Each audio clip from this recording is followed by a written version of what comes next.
down with LPP? Yeah, you know me. You down with LPP? Yeah, you know me. You down with LPP? Yeah, you know me. And we are back at the OPP, the Organic Perspective Podcast. First and foremost, I'd like to thank the Most High Yeshua for this opportunity. Without him, none of this is possible.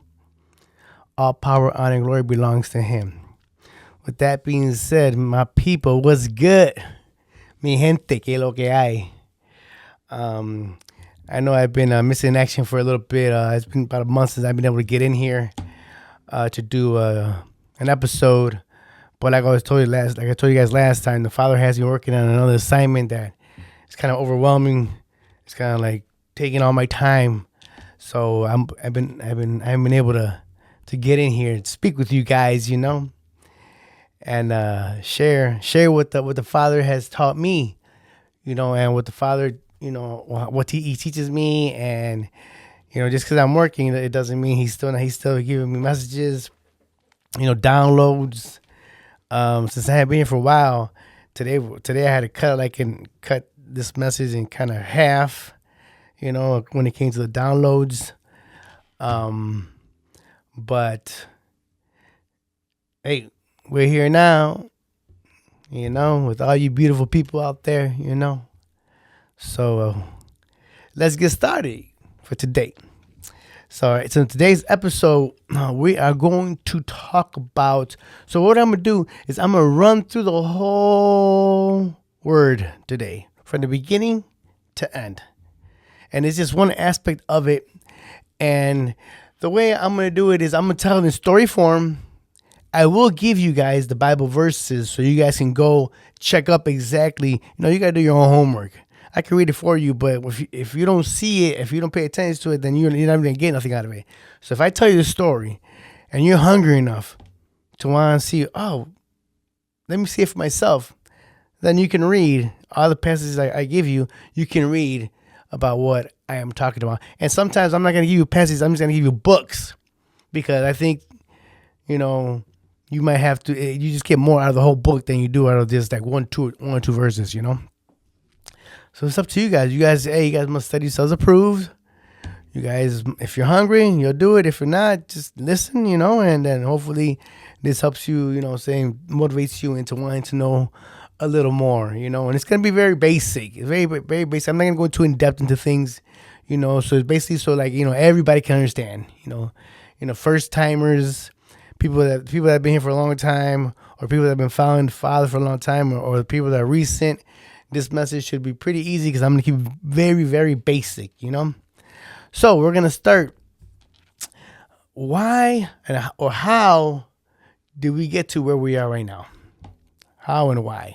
Okay. And what happened? Okay. How, what, when, where? That's what we're going to get today. Okay. So this whole thing starts with Lucifer up in heaven. Now, if you want to read this part of the story, I'm going to send you to read the book of Ezekiel and the book of Isaiah. Read those books, and what I'm about to say is spoken in there, but there is so much more prophecy in there that I want you guys to see. So this is why I'm not giving you just specific verses. I'm actually giving you the book. Check it out. You're going to get a lot out of it, So it starts in the prophets. Okay, so this is what happened, okay? One day, Lucifer, he was up there chilling and having, doing what he does, his assignment, orchestrating music, whatever he was doing what he was supposed to do. And all of a sudden, he overheard that the Most High was going to create a new species, a human race, that he was gonna make them into his own image, and he was going to call them his children. So Lucifer was like, what? And then he had heard that the Father, the Most High Yahuwah, was going to give dominion of the new creation to man. So now Lucifer was like, what? First of all, hold on. We're more powerful than they are. We can be gods to them.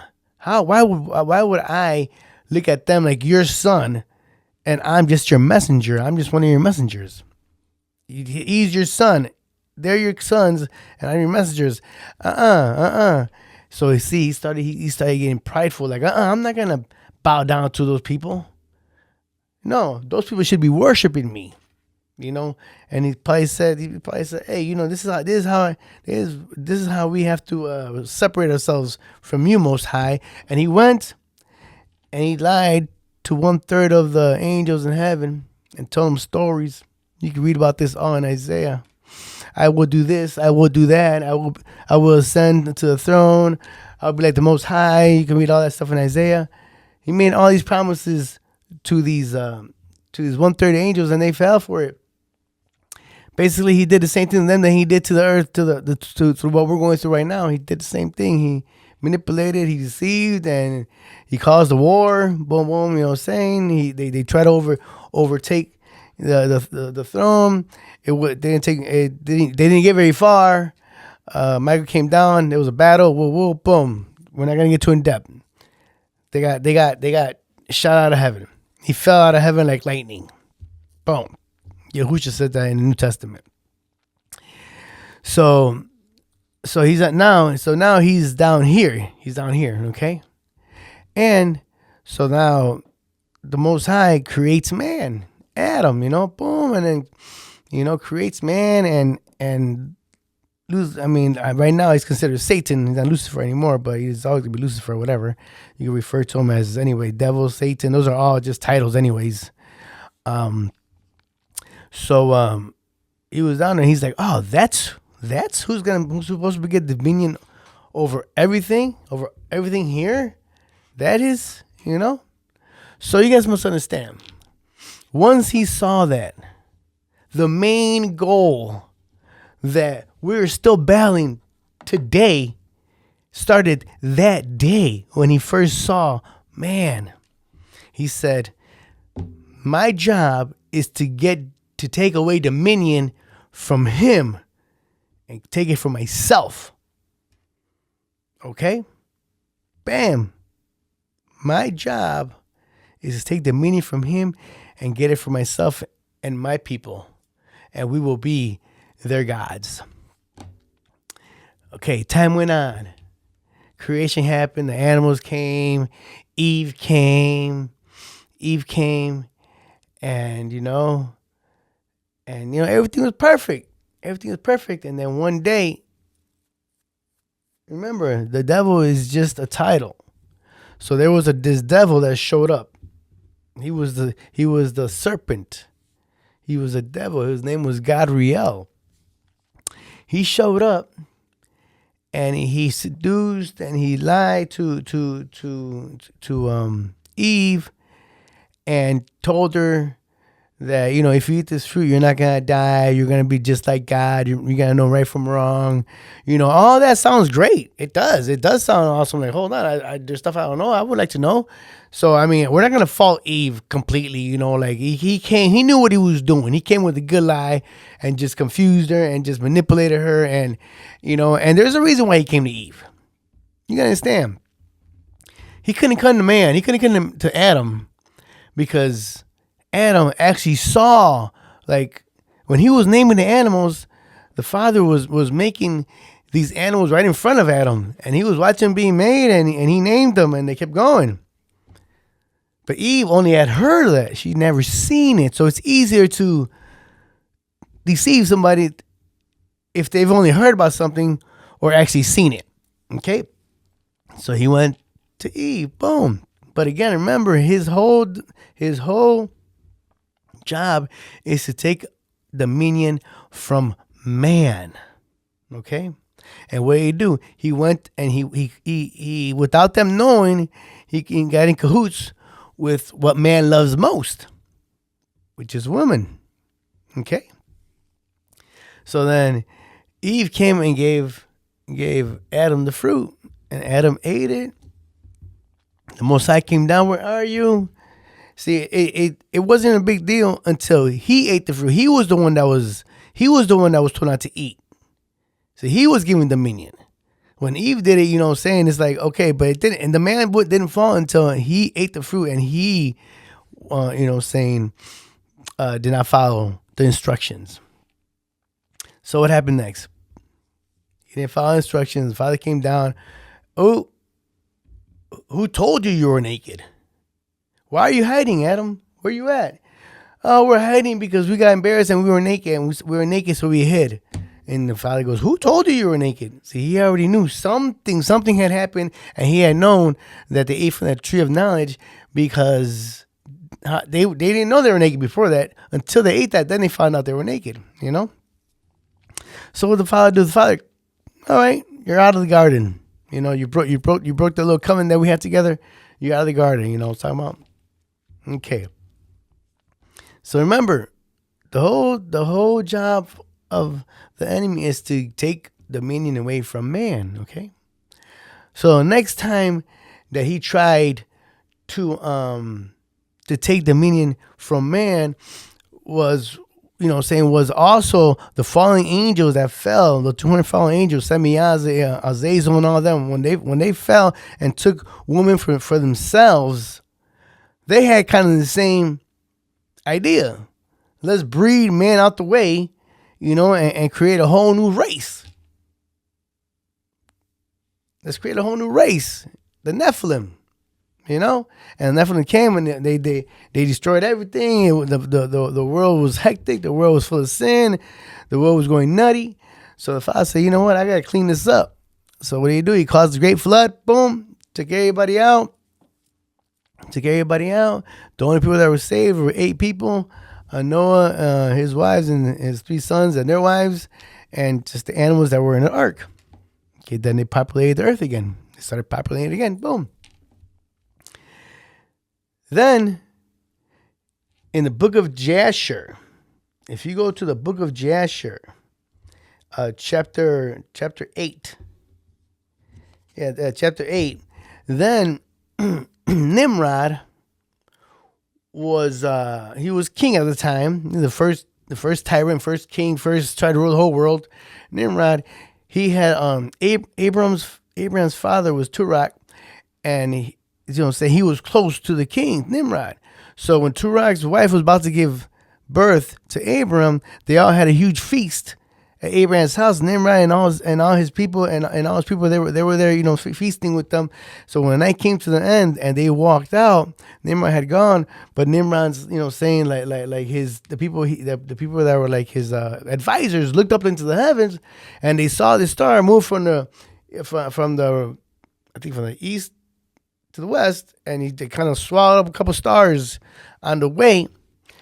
Well, that told these advisors, oh man, somebody was born today that's gonna take away everything that we have. And they went and told Nimrod. So Nimrod went and he sent assassins to assassinate Abram when he was a baby. Why? Why did he do that? He was, again, the enemy's trying to take away dominion from man. Take away from dominion from man, from it even starting. You know what I'm talking about? Because the signs were in heaven. This guy is something. This guy's something. Before he becomes what he's supposed to be, let's take him out. Okay. So Abram escaped, and he lived in a cave for 10 years. So it was at 10 years old, and he finally got out. Nimrod kind of like, left alone at that point, but then they had some other runs, but okay, moving on. More time had passed. Abraham grew up. He made a covenant with the father. He began a covenant with the father, and the 12 tribes of Israel came out. Abraham, Isaac, and Jacob. Jacob of 12 tribes. Okay, moving forward. So then, what happened? They became slaves. They got enslaved. First, Joseph was there. They all moved to Egypt. Everything was cool, but then later on, they all became slaves. And then Moses was born. And here we go again. Here is the enemy trying to take away dominion from man. So he knew that there was a man that was going to do something great because it showed in the stars and stuff. There's prophecy or whatever. He knew that somebody was born that was great. So he went and told all the midwives to kill all, saying in and let me just take a look so you guys can have all this stuff. Okay, so it's in Exodus 1, chapter 1. Read the whole chapter. Pharaoh orders the Hebrew midwives to kill every boy that was born to every Hebrew, midwife to kill every boy born, but let the girls live. Do not kill the girls. Let the boys. Why? Because they're trying to breed them out. They don't need. They're trying to get rid of man the whole time. They're trying to get rid of man. Obviously, it didn't work. Moses got away. He grew up. He grew up as one of the Pharaoh's family members. Saying the Pharaoh's daughter took care of him. So he grew up, with the Pharaoh, with the Egyptians.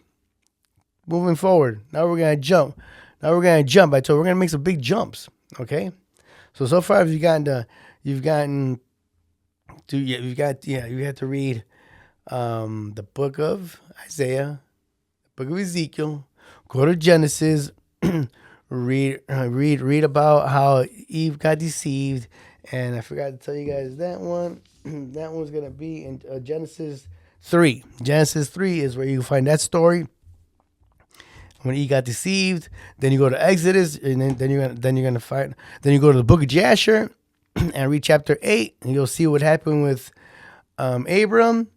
And then you'll go to Exodus 1, and you'll see that the Pharaoh commands all the Hebrew wives to kill the newborns, throw them into the Nile. Okay, so far we're in Exodus. Now we're gonna jump. We're gonna jump all the way to the New Testament now. Told you it's gonna be basic. It's gonna be quick. It's just basic, okay? Once again, there was the stars. There was somebody who was being born that was gonna change the world. So what happened? Again, the enemy. He tries to get King Herod. He gets King Herod to try to kill every child under the age of 2. Again, boys, not girls, boys. Why? Because he's always been trying to take dominion from man. Okay, that's his main goal. His main goal is he wants dominion. He took it, and he wants to keep it. He took it. He deceived his way through. He bamboozled people, and he took it. This is why the word says he's the God of this world. Because he took dominion. He took it. So then Yeshua was born, and he fled to Egypt, so he wasn't killed, obviously. And he grew up. Now look how awesome Yeshua is. The son of Yahuwah. Not Yahuwah. Yeshua the son. So, which you guys know him as Jesus. I just like using his Hebrew original name, okay? That's why you'll hear me using these names, okay? And I use Yahuwah instead of God and Lord. I just like using his name, so he knows what Lord I'm talking about and what God I'm talking about. I'm talking about you, Yahuwah, And I didn't even know why they picked Lord, because isn't a Duke and Duchess higher than a Lord? So I don't know. It's all confusing over there. Whatever, what I'm saying. It is what it is. So Yahusha, he tells us the key about what's going to happen in the future. See, we already know what happened in the past. Now, what is Satan gonna do in the future to, again, take dominion and make sure he keeps it away from man? So then, at one point, the disciples, the 12 disciples apostles came at him and asked him, "Hey, what should we be looking for at the end of days, so we know when you're coming? What are the signs?" And I'm only gonna tell the first sign. The first sign was to not be deceived. You find that in Matthew 24:4. Do not be deceived. Oh, if you want to read about the King Herod when he tried to kill everybody, under the age of 2, that happened in Matthew 2:16. But just read Matthew, the whole thing too, okay? So then we jumped. So then they asked him, what? And he says, do not be deceived. And what's so awesome about you, he even told us the deception. And he even told us what happened after he told us the deception. Okay, and here we go. So he goes, do not be deceived. And he's obviously there's wars, rumors of wars, but the first thing, the biggest thing that the devil uses to gather most, to deceive the whole world is deception. That's his greatest his defense or his offense is trying to deceive and trying to take people away from the Father, okay, by deception, by lies, okay. So then he says, then you go back. Then if you go back a couple books on chapter Matthew 13, Matthew 13, he talks about the parable of the weeds. So he says that the way what he's gonna teach got planted by him, and the enemy came and planted something tares right next to the weeds and wheat. And they grew together. So then the helpers came to the owner, to the master, and said, "Did you not sow good wheat?" He said, "I did. That's the enemy did it." And he said, and they asked him, "Do you want us to uproot the weeds out?" And he goes, "No, because if you do, you're gonna uproot the weeds too. So just let them go together. And when they all come out at the end of time, you'll be able to see the difference. And then you could just easily separate the weeds from the wheat." Okay. So there he goes. He told us how he's going to deceive us. He's going to have something running parallel to his teachings. And you're not going to be able to tell the difference between these two things until the end of time. And you're not going to be able to tell the truth until the end of time. Okay, so he told us that. He's like, that's what you got to watch out for. Something's going to happen. He's going to use that deception.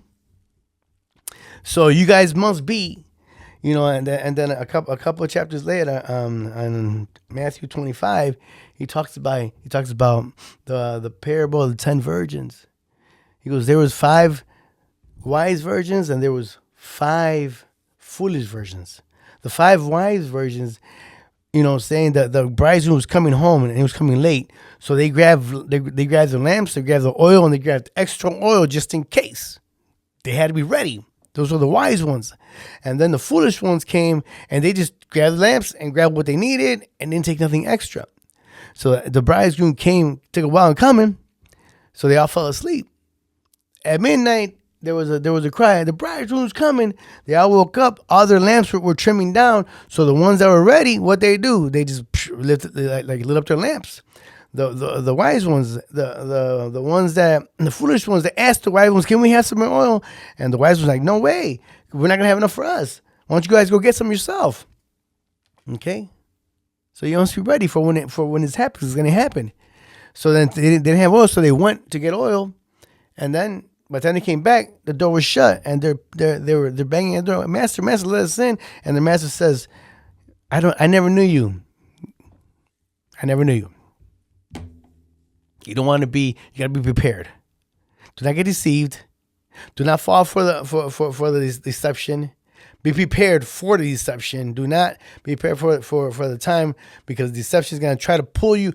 The deception wants to make you one of the foolish wives instead of the wise ones. I mean, yeah, wise servants. I'm saying the foolish servants and the wise servants. Okay. So then, even though he told us all this, he still told us, and we're going to jump to Revelation now. Revelation 12:9. He tells us once again, "Hey, even though I gave you guys all these clues, and even though, look, Revelation 12:9 says that serpent, that devil, that serpent, he still deceived the whole world. Nobody heeded his warning. He said it. Why? Because they were too busy. They were too contempt with just receiving everything. Everything's for me. Give me. Meaning that they'll go to church. Saying just go once a week, and then they deserve everything, and they'll pay the tithes and try to be good people. None of that stuff really matters to the Father. Saying, because that's called works, whatever. So he looks at your heart. He looks at you. He looks at you. Okay. So yeah, even though that now that you know what happened, the minion, the enemy's been trying to take it away. Until this day, he's still trying to do it. Till this day, like when feminism kicked in, now women don't need men. He just got better at his tactics. Just there's all these different things are more accepted, and everything that is accepted somehow is taking a little bit away from man, making man weak, making man weaker, and that's what nowadays a lot of women complain about the men, But again, this all was planned from somebody who manipulated his way through the whole system, and and used what he could to get what he wanted. That's what you gotta watch out for. Okay, that's a story, and that's another story. We just went through the whole Bible. Okay, remember, it says he deceives the whole world. So most people who think they're not deceived are actually deceived. Most people that think they're wheat are weeds. Okay, they just don't know it. They think they're wheat. They're deceived. So yeah, just be aware of that and don't be one of those. Again, if your church is not teaching you about the second Exodus, again, this is why I'm telling you, read the whole books of the prophets, because you're gonna learn what we should be expecting next, and you're gonna learn that then, which is called second Exodus. If your church is not teaching that, ask why it's not teaching, why it's not getting taught, and if they don't give you a good answer, I would run. Just so you know. Okay, now, so that's the end of that part of the story. Okay, so now continuing on, now we are going to talk about the downloads that the Father has given me in the time that and these are just two in the time that you got that we haven't spoken. Okay. So the first download that I had, it was they come quick. It's like a vision, boom. But inside the vision, there's time, and there's no time in there. But in real life, it's like a blink of an eye. But in the vision, it's slow motion. I get to see everything in slow motion. I can see what's going on. So I was in a courtroom. I'm just a spectator. I was in the courtroom, and Yahuwah the Most High was the judge. Yahusha was the defense attorney, and the enemy was the prosecuting attorney or the accuser. Okay, so then before the judgment started, Yahusha he sat down and it was talking to the enemy, and the enemy sits down and he goes to Yahusha. He goes, "Why does the world love me but can't stand you?" And Yahusha looks at him and says, "Because you're a big, beautiful lie, and I am the whole cold, hard truth. You came to lie to my people. You came to steal them from me, and you came to lead them to destruction." And then, so the biggest problem with his lie is that he deceives. Like I said in the story, he deceives the whole world. Okay, so they're talking, and then I'm gonna read a passage that in their conversation popped up. It's gonna be John 8:44, and I'm just gonna read from the half. I'm not gonna, because he's actually talking to the Pharisees, but he's also telling you who the enemy is. Okay, I'll read the whole thing to you guys. 44. You who are of your father the devil, and your will is to do your father's desires. he was a murderer from the beginning, and does not stand the truth, because the truth is not in him. When he lies, he speaks out of character for his lie, for he is the father of lies. See? He lied to the world, deceived the world, and that's why they've been accepted. And in the word it says, the Father says, Yeshua says, they're going to hate you for my name's sake.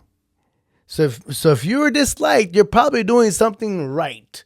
If you're welcome and everything comes easy to you, and you're not getting no pushback, then you're probably working on a team that you don't really think you only want to be working with. You just don't know what you are, and you think you're doing good, but regardless, it is what it is. There's only two ways. So yeah, so then that was one of my downloads. So then, obviously, we came back into the courtroom, and everybody was being judged individually, And I do understand that there are two different judgment. There are gonna be a couple of different judgment rooms, yes. But regardless, this was just in this download. This is what I saw, People were being judged, and we had the enemy accusing on the people. And we had Yeshua defending and telling the Father, hey, this is one of ours. And if Yeshua said this is one of ours, he is the way. So, saying he made a deal with the Father. If they believe in me, then they believe in you. You know what? They're in. They're in. So that went on for a while. And then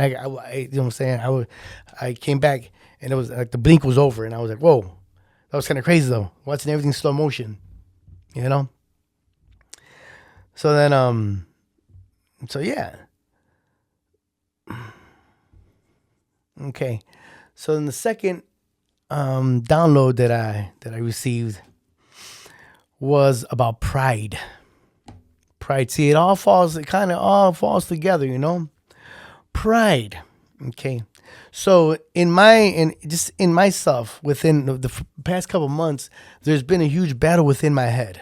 We got to remember the battlefield is in the mind. And in my head, saying I get these thoughts, consistent thoughts, like just pop in my head. You know what? You should be proud about what you're doing. You know what? You should. You're doing good work. You should be proud of this. And the whole time, I respond to these voices. Why do I be proud when I didn't do anything? The Father did everything. I'm not proud. I'm just happy that the Father, saying allowed me to do something for him.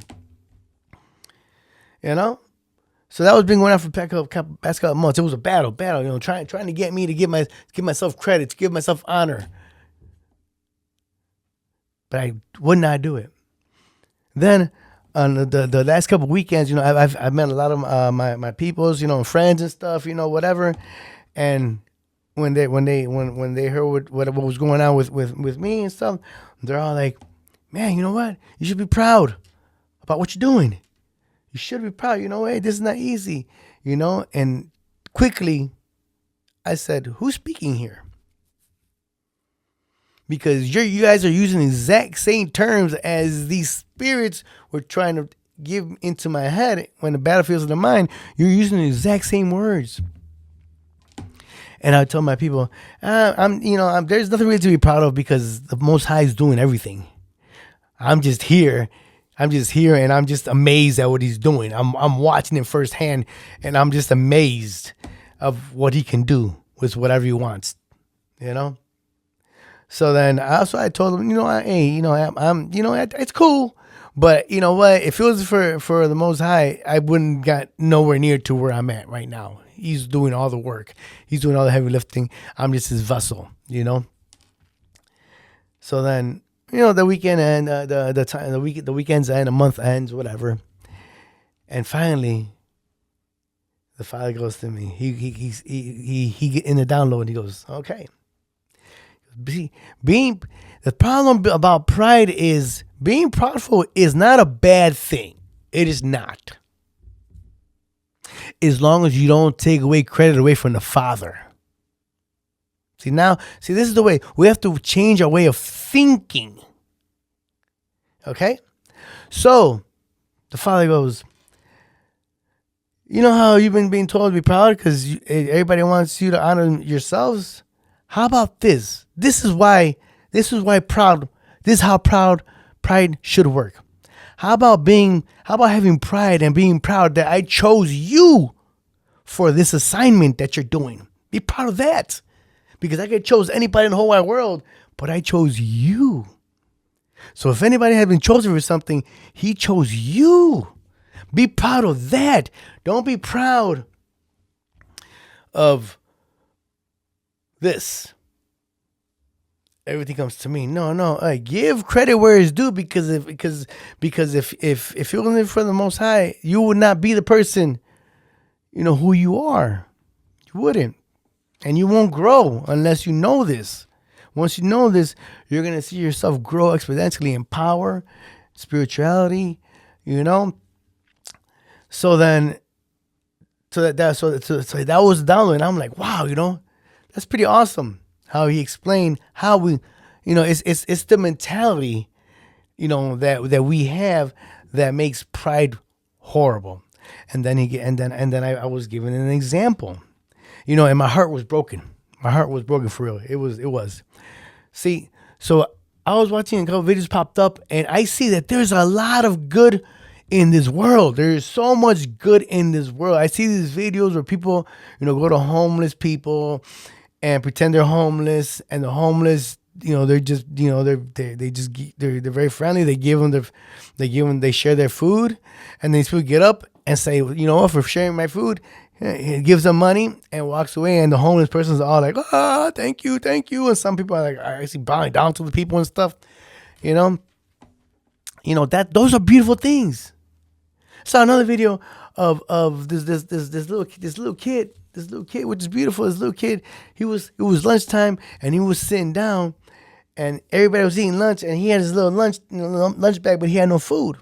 So the teacher called the mother. Hey, your son doesn't have no food. And the mom's like, what? I gave him lunch. So then the next day, she noticed that the kid was slamming breakfast. Slamming like, whoa, why is he eating like that? He's slamming it. He made the kid, her son lunch, and the son went away to school. Before school, the son sat down on a bench, and the mom, mind you, is following him from a distance, trying to see what's going on. And then there was this little poor girl comes up, and she looks like she hasn't eaten. He gives her his lunch, and she eats it. My heart was like, you know what? There is so much good in this world. Okay, so then now comes this download right here. In Matthew 25, there is also a parable called the sheep and the goats. The sheep and the goats. Okay, here we go.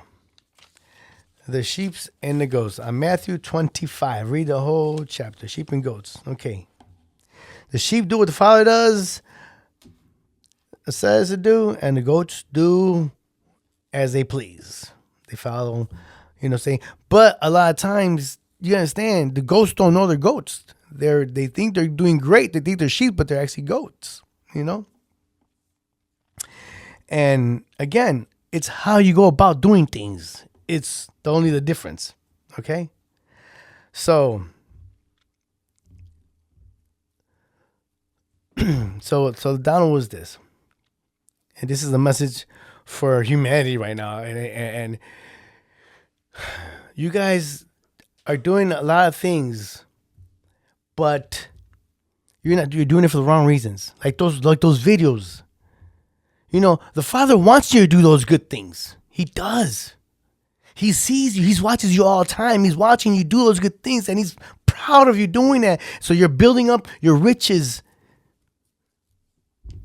You're building up your riches. You're building them up. He's watching you.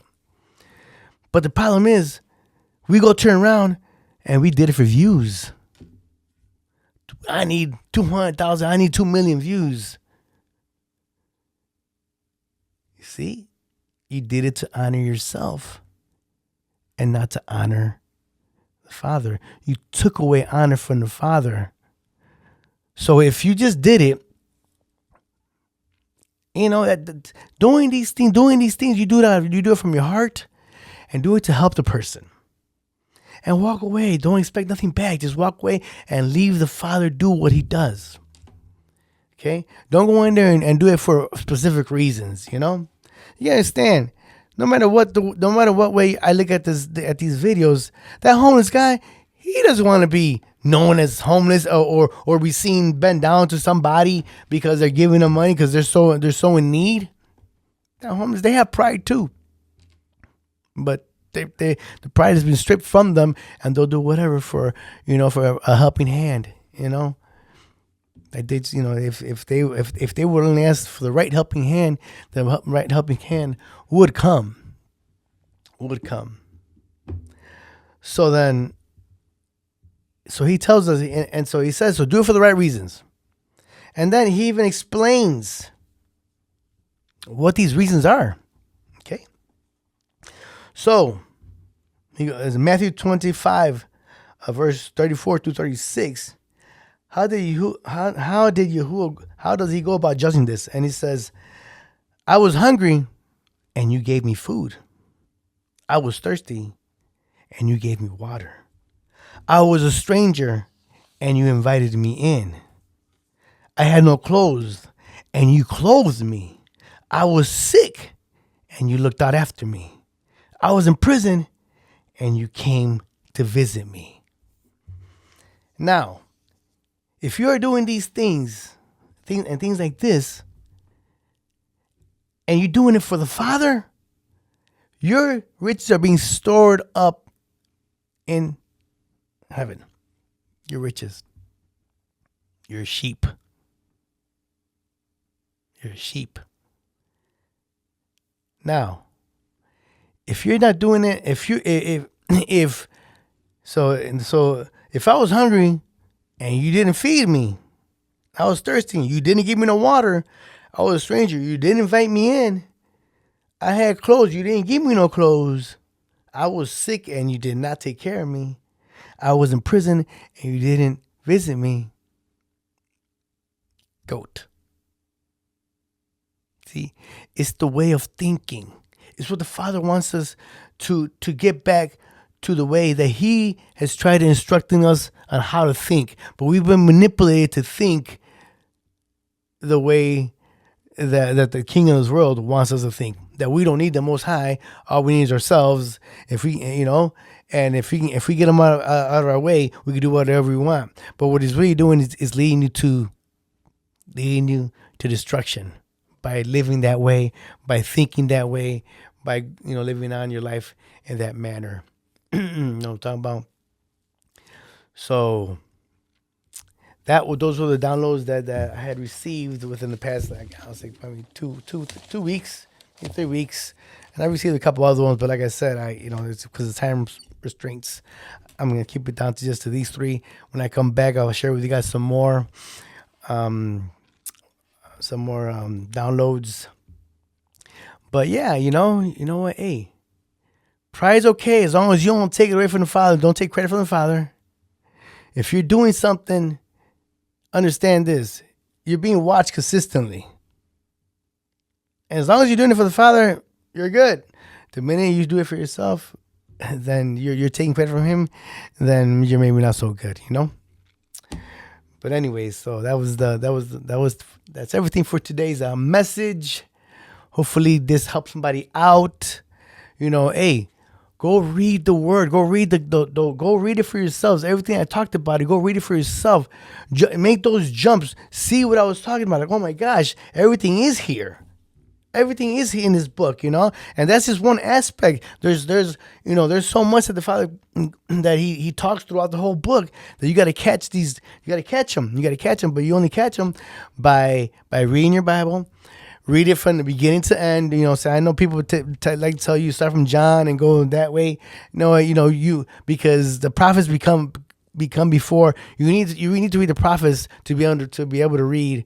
And the Old Testament to be able to read and really understand the New Testament, So just read the whole thing through. Do your own homework, Hey, everything's individually when it comes down to it. Remember, I told you we were all going to be in that courtroom at one point. At some point, we're all going to be there, and you're going to be saying by yourself. And you know what? And hear this: when you go stand right in front of the judge, and you have the accuser right here, because he's going to be there no matter what, because he's the accuser, he's the prosecutor, he's going to be there. And you show up, and you look up to the side, and you don't have Yeshua standing with you. There's no way. You need him with you. You need him as your defender. You need him. If you don't have him, it's an automatic win for the accuser, because nobody's perfect. The only way that we can ever be good is if we're only good through him, because he's good, not because we're good, because he's good. Yahuwah. And Yahuwah is the only good one. But Yahushua follows everything, all the rules Yahuwah gives him. Okay? All right. Well, with that being said, mi gente, my people, stay safe. Stay solid. Be the real one. Peace. I'm out.